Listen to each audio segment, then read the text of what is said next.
Both my grandfather and great grandfather were pastors. I grew up in church, going to church every Sunday. Was part of Christmas plays and stuff like that.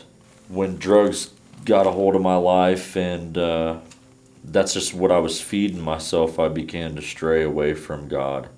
At the age of 9, I was taken out of my parents' home and placed into custody. By the time I was a teenager, I would start to sell drugs and use on a regular basis. At the age of 16, I took charges for my dad that landed me in prison for 24 months. And during this stint in prison, my mom would pass away. After I was released, I continued to spiral downward. I continued to use drugs and sell harder drugs. I was busted again, and this time I was looking at 13 years. And during this time of being incarcerated, my dad passed away tragically in January of 2019. I eventually was released on probation, and I was just bitter and full of resentment, full of hatred for things oats that we hadn't sowed before he passed away, and just not being able to say goodbye. I was at my rock bottom, and I was on the verge of losing my family and my sanity. I resorted to a suicide attempt to keep my family and continue to be a father to my children. One night, desperate for change, I hit my knees and asked God to come into my life and make things new. I just wasn't being completely honest with God.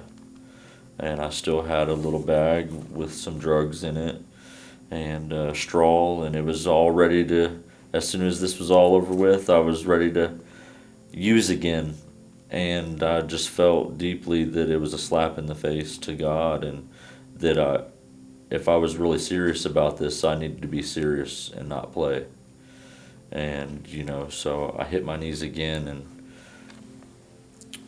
I got rid of the drugs that night. I called my cousin Nathan, desperate still to change my life and to stay clean from drugs. He and a Celebrate Recovery leaders held a prayer meet that would start the process that would change my life.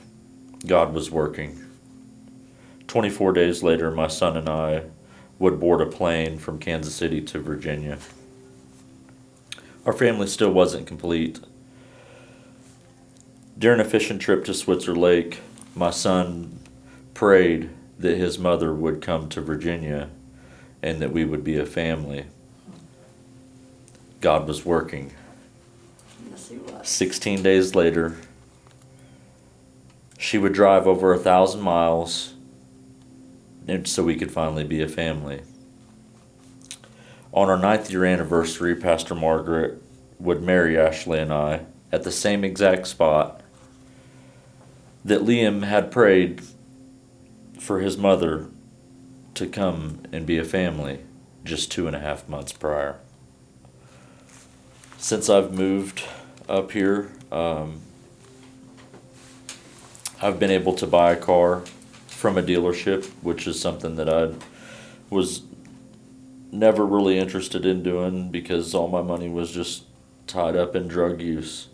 I've got a job. I am taking the 12-step program and eventually going to be a leader in the CR. Things have just been amazing.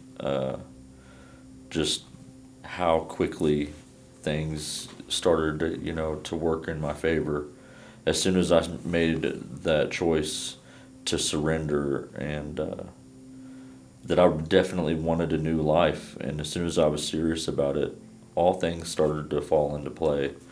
Seek first the kingdom of God and righteousness, and all things will be added to you. Matthew 6:33.